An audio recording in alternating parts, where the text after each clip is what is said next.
আসসালামু আলাইকুম। সো একটু শব্দ হবে, please forgive me for that. ভারতের যে অর্থাৎ জেনজিজের বা ধরেন আমাদেরকে যে যন্তর মন্তর বা ককরোচ জনতা পার্টি আক্রমণের শিকার নরেন্দ্র মোদী গভর্নমেন্ট বা ভারতের এই আপনার চরম উগ্রবাদী সরকার।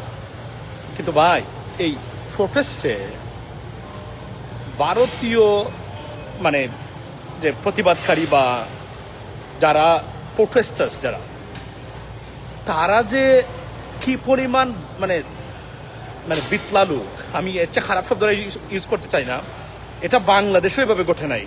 তারা যে করতেছে বর্তমানে মানে আন্দোলনের নামে নজিরবিহীন ঘটনা। আপনি জানেন তো, মানে নরেন্দ্র মোদী একটু আগে উনি লাইভে এসে বলছিল, উনি যে বক্তব্যগুলো দিয়েছিল প্রতিটা বক্তব্যকে এবং বিদ্রুপভাবে মানে বর্তমানে মানে মিম বা আপনার মানে বিনোদনমূলক ভিডিও বানাচ্ছেন, নজিরবিহীন ঘটনা। তারপরে পুলিশকে যেভাবে তারা পিটাচ্ছেন, সংবাদকর্মীদেরকে পিটাচ্ছেন, এবং যে ধরনের বক্তব্য আসতেছে। আপনি যদি ইত্রামি দেখতে চান মানে প্রতিবাদের নামে, ভারতে যান। বাংলাদেশের এটা পারে নাই করতে, বাংলাদেশের এটা করেও নাই।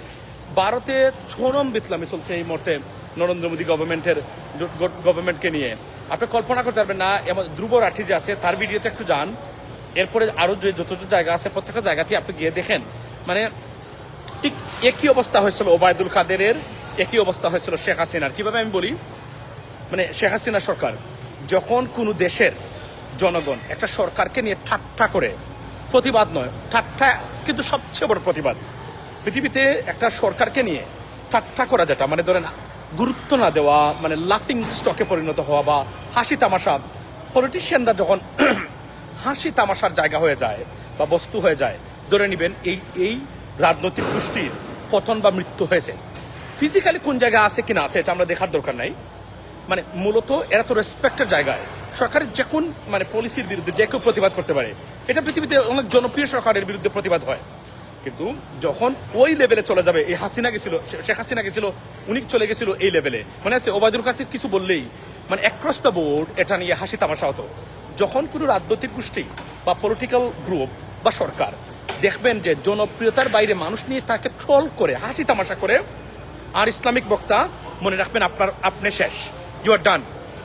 সমালোচনা করা অন্য জিনিস। যেন আপনি একটা জিনিস বলেছেন, আমি মনে করি আপনি একটা ভুল বলেছেন, আমি আপনার সাথে একমত না, আপনার যুক্তি আমি মানি না, এটা একটা। বাট যখন নরেন্দ্র মোদীকে যেভাবে উপহাস করতেছে, আমি তো মনে করি নরেন্দ্র মোদীর যদি ইজ্জত থাকে বা ওনার যদি লজ্জা থাকে, মান সম্মান থাকতো, উনি তো পদত্যাগ করে মুখ লুকাতে সারা জীবনের জন্য।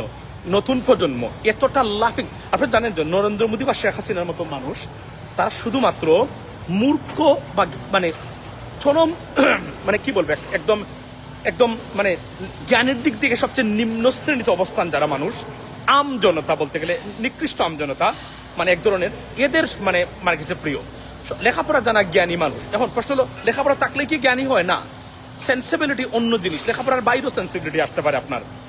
এই ধরনের মানুষ ছাড়া কোনো ভালো মানুষের কাছে তো ওনারা কোনোভাবে জনপ্রিয় না বা কখনোই ছিলেন না। আমি একটু আগে দেখলাম মানে বর্তমানে আজকে যে উনি বলছিলেন, মানে মনে আছে, মানে উনি তার বক্তব্যে বলছিলেন ফ্রেন্ডস, এটা নিয়ে মানে গণহারে মানে মানে ছোটো ছোটো ক্লিপ এবং বাজারে আসছে। অর্থাৎ মানে নরেন্দ্র মোদী যাই বলেন, এটাকে নিয়ে মানুষ হাসি তামাশা করে। আমি মনে করি যে এই পর্যায়ে যখন কেউ পৌঁছে যায়, তার ক্ষমতায় হয়তো আর কিছু থাকতে পারে, কিন্তু তার সত্যিকার তার গ্রহণযোগ্যতা মাটির সাথে মিশে যায়। তাই হয়েছে, এবং একই পরিণতি হবে এবং ভয়ঙ্কর পরিণতি হবে নরেন্দ্র মোদীর। আপনারা দেখবেন উনি সরকার হিসাবে, কেননা অনেকগুলো কারণ আছে, মানে তার সরকারের পতনের কারণ বিভিন্ন, আস্তে আস্তে দেখবেন এগুলা বেরোয় আসছে।